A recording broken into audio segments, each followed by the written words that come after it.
For over a decade, I worked in the Alaskan fishing industry. About 6 years ago, December 2014, just got off a 4 month stint on a fishing boat. Got back to the States. A Canadian friend of mine I've worked with in southern Arizona in international rock and gem shows for many years got in touch with me. He's an older guy, about 65. Turns out he'd been over in the Philippines for about a year. Was looking at properties and stuff and thinking about getting a place to retire. It being cheaper over there than in the US or Canada, of course. He had two Filipinas traveling around with him. They were hoping to work with him, make more money so they could send back to their family. One was also, he was getting closer to, and like a girlfriend, but the other was a younger girl, just pretty much along for the work and also for the travel. A lot of Filipinos don't get to travel much due to the costs, so to go all the way around the country with a foreigner is obviously an opportunity a lot of people would jump on. Anyway, was reaching out to me saying he was looking at some properties, wasn't sure if he could afford them. Always keeping my options open and working with a lot of Filipinos in Alaska. I've heard for years about it being a good place to buy property. So I figure I'd go over and help him out. I just made pretty good bank. And also, perhaps I would find a place for myself. If we had a joint place, I wouldn't have to be there all the time. Someone would be able to take care of it. So I line up a plane ticket to get over, and obviously you do that about a month and a half in advance. And I started talking on through Facebook Messenger to the younger girl that he had working with him, and we started to realize we had a bit in common. Neither one of us had been in a serious relationship. We're kind of looking for something more in life, so made the prospect of going over even more interesting. So early February, I jump on the plane, and 30 hours later, after layovers, end up in Manila. Get to go through some of the different layers of the experience there. Is like when you leave the airport, there's the expensive taxis, and then you can walk out, and there's cheaper buses and taxis. But the more expensive, the better English people speak, and the cheaper it gets, then it's helpful to know Tagalog. So for this first trip, I just ended up paying a bit more money. I just ended up going to a cheap dive hotel for the night, and was a little surprised there was no toilet paper there or anything. It looked a little slummy, and I realized it's just a different cultural thing over there. Most people just use the bucket and scoop and wash, and it was my first real cultural difference. There were many more to come. But the next day, took a taxi over to the bus station, and about 12 hours later, after two buses, a ferry ride, and another bus, I end up outside this cantina Ray told me to go to. Met with the owner, and she took me in back where she had two rooms she rents out that we'd be staying in, and Jenny was already in one. So the door opens, and for the first time, me and Jenny get to meet each other. All this anxiety and apprehension had been building about going to a new country and meeting somebody new and everything, and was kind of at its peak at this point. So we were both very quiet and shy.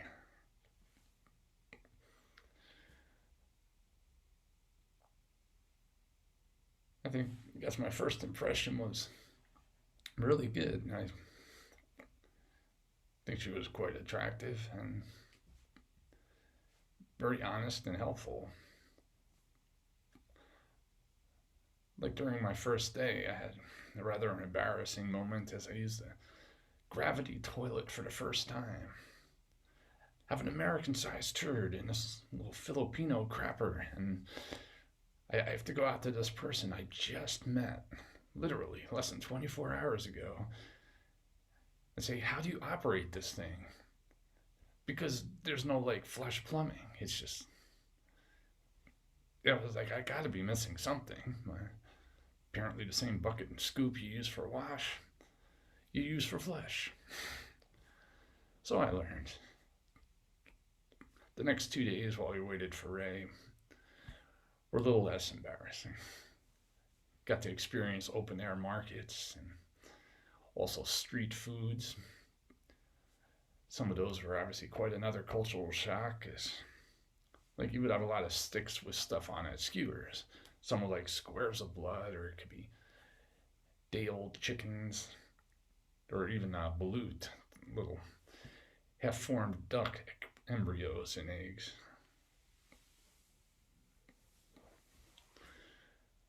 And we also went out and got a guitar because she wanted to learn how to play, and I used to play a bit. So we would sit down and learn how to do this. We worked on communication. Filipinos are extremely shy when it comes to speaking English, even if they're good at it. I mean, they even have a term for it, and it's called nosebleed. They're like, oh, my nose is bleeding, when they make a mistake or get embarrassed. But I assure you, my Tagalog was much, much worse. But together, we learned on teaching each other different parts of the language. And finally, Ray and his girlfriend Maricel finally arrived a couple days later, and they were tired after all the traveling. He had driven this truck up from the southern part, which, if you're not familiar with the Philippines, is 5,000 to 7,000 islands, so it takes quite a while to go, even if it isn't much bigger than the state of California, lengthwise. Then we have a big party. So we go out, we get some barbecue, we eat at the cantina in the front of where we're staying, and we get a couple of 6-packs of beer, which I'm used to beer bottles being 22 ounce. Over there, they're liters. 2.5 in of those, and I realized it was way more than I bargained for. One of those rare instances where it was a severe hangover. I was yakking a bit through the night before I passed out, but Jenny actually stayed by my side through all of that, so I was pretty impressed with that.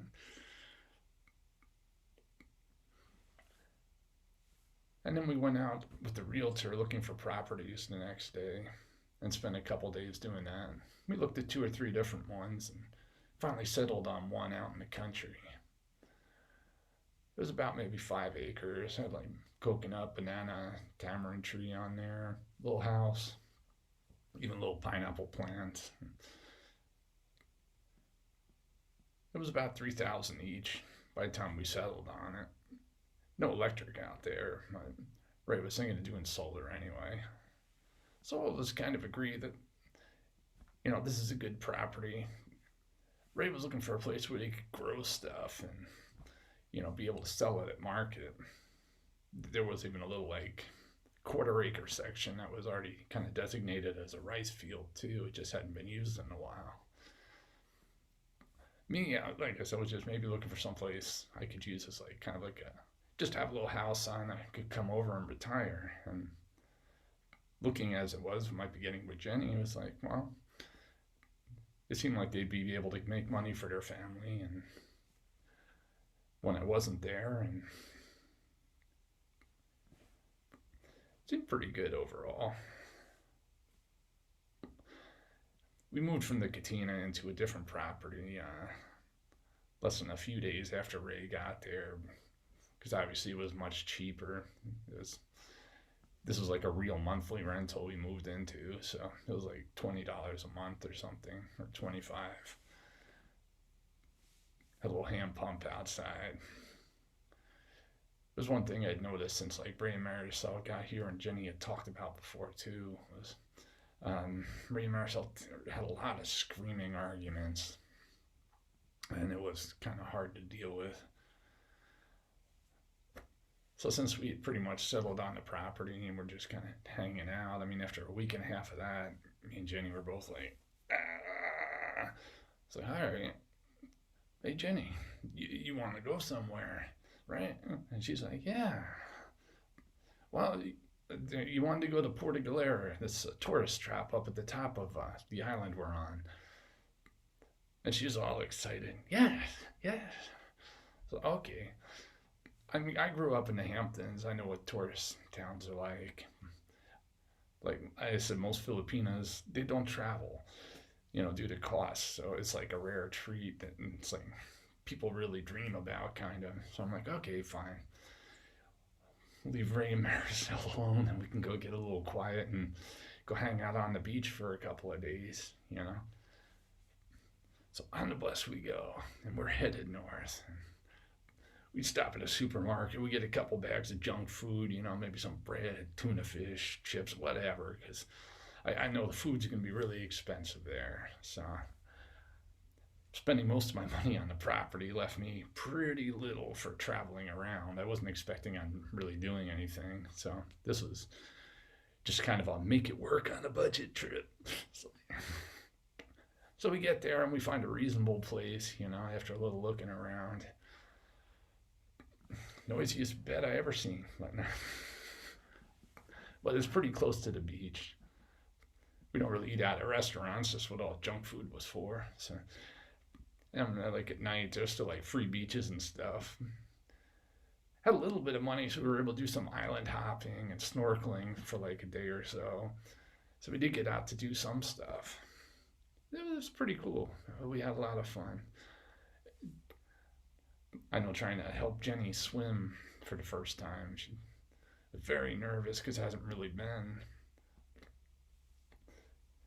But through the boats, they gave us life jackets and whatnot. They liked us to wear in those little pontoon boats.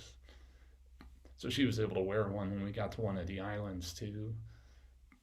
So I could swim around. She could have the life jacket on and kind of float around. And